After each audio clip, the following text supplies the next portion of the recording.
from Earth to fudge nuggets.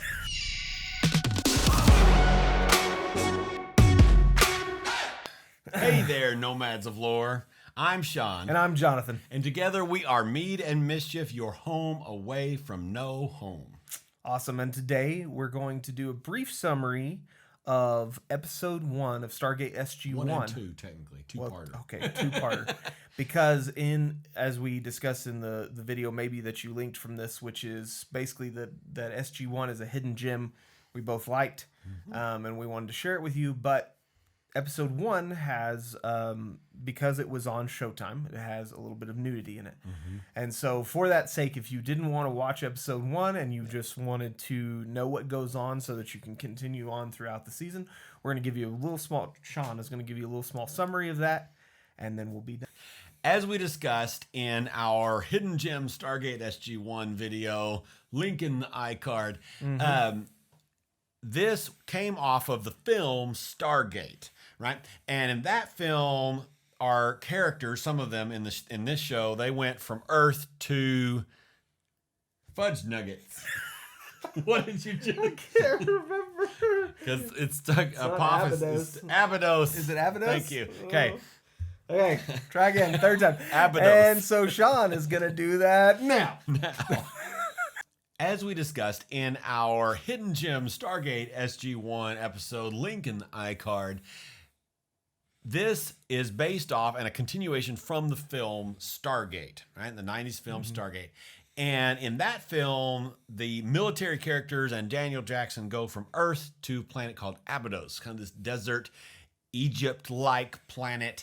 And they do all this crazy stuff, and they kill Anubis, right? Who was a Goa'uld, right? And so they think at that point, and at the very beginning of this episode 1, that the Stargate only goes from Earth to Abydos, right?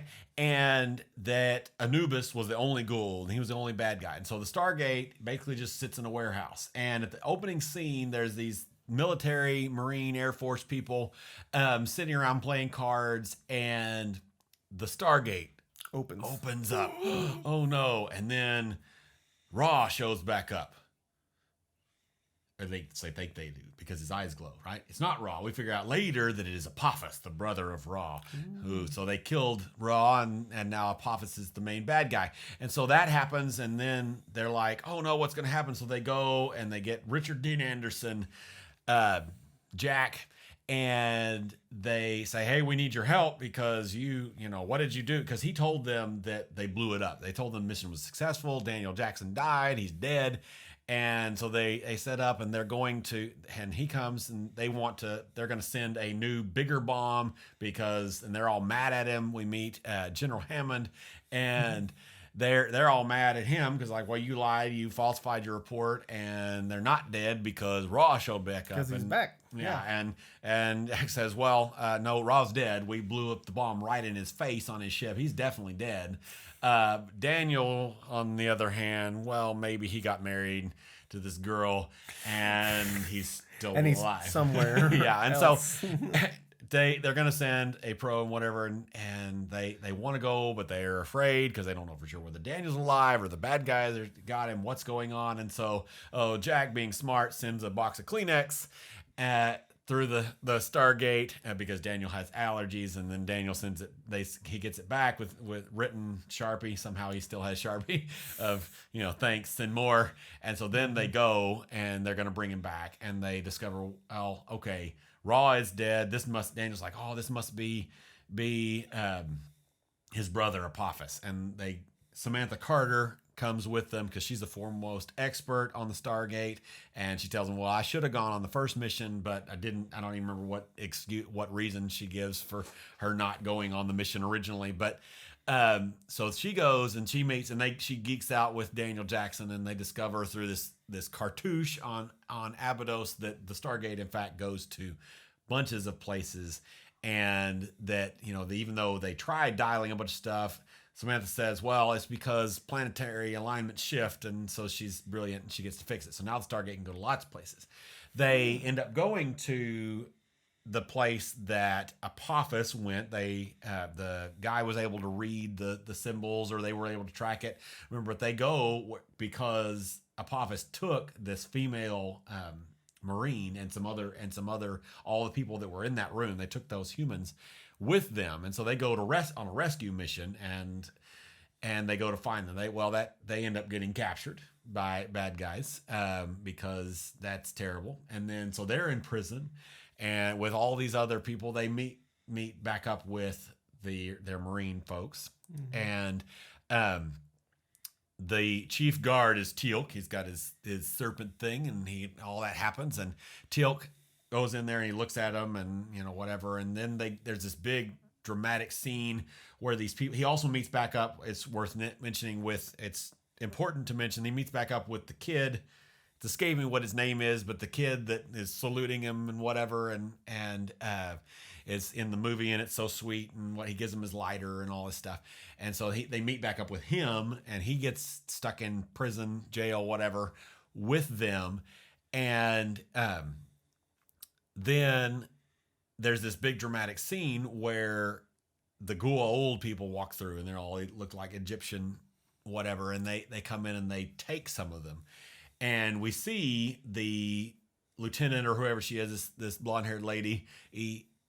She is taken by one of the Goa'uld, and we discover at that point that the Goa'uld are basically snake people, and we don't see anything, but they take her clothes off, and we don't see anything at that point, and she gets captured by a Goa'uld, and they go up and they go inside their head, and it's scary, and their eyes glow, and it's horrible, no good, very bad, terrible things. And we also see this that the Goa'uld comes out of the tummy of this other person, basically like an incubator, and we discover later that all of the Jaffa, which Teal'c is, have a Goa'uld, and they're basically incubating these Goa'uld, and so they take care of the larva or whatever, and which gives them healing and strength and all this stuff, and powers. And all these things. And so Teal'c is going in there to take more people, and they do end up taking Daniel Jackson's wife.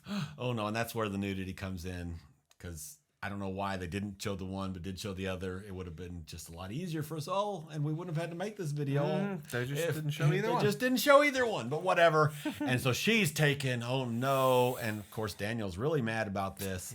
Yeah. And it's very sad. And then there's this moment where Teal'c's gonna come in, and they're gonna kill them all, or they're gonna take some of them, and Jack O'Neill says, "You can save them," because he sees in Teal'c's eyes basically earlier that Teal'c doesn't approve of what they're doing. Yeah, of what they're doing. And so he makes this plea, and Teal'c says, "Many have said that." And then he flips around and says, "But you're the first I believe could do it." And he starts shooting his people, and then gives Jack a gun, and so they fight their way out and use the staff weapon to shoot a hole in the door, and they're running out, and there's this big chase, and you see the death gliders flying along, and they're trying to get back to the gate, and all this crazy stuff happens, and Kowalski is there, who is one of Jack's second in command, basically. He's a lieutenant or something, and he's there with a team basically at the gate waiting for them, and they set up guns and mortars, and so there's mortars going off, and there's this big battle, and all these things happen, and they are making it through with people dying or whatever, so they are all getting through the gate. The people that were taken, Daniel's wife, and the first lieutenant lady, and the kid. I forgot to mention that the kid also gets taken from the movie. Yeah, and I can't, for some reason it's escaping what his name is. I'll remember it when we're finished filming, but anyway, they're all taken, and they see them go off in a ship and leave, and so they can't rescue them. But they get some of the people, and Teal'c goes back with them. And then the last thing we see, pretty much, I mean, we do see them show up, but one of the last moments, which is pivotal to go into the next episode, is that we see right at the gate, at the Stargate, Kowalski, a Goa'uld ends up going into him, and his eyes glow, and dun dun dun. And then you're set up. Gone. Yeah, they're not gone. and you see him walking through the gate. And then it leads into the episode 2.